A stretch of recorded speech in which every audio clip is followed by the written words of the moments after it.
your job as CEO changes every 6 months, every year, every couple of years. Just nobody tells you that.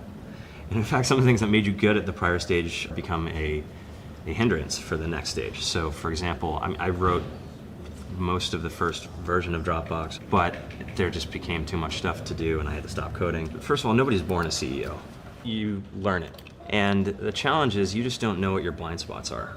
The chessboard is a lot bigger than just building a good product. And you have to be able to make smart and fast decisions about what markets do we go into, our business models, competition, strategy, how do you build a team, how do you run a team.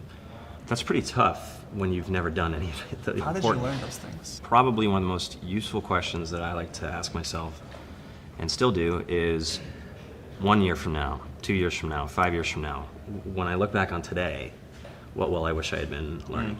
And so, And did you mostly figure this out yourself, or did you ask people, what will I wish I had done in a year? a little You of just- everything. Okay. So reading was probably the single most valuable thing that I did. Anything you'd recommend other people read?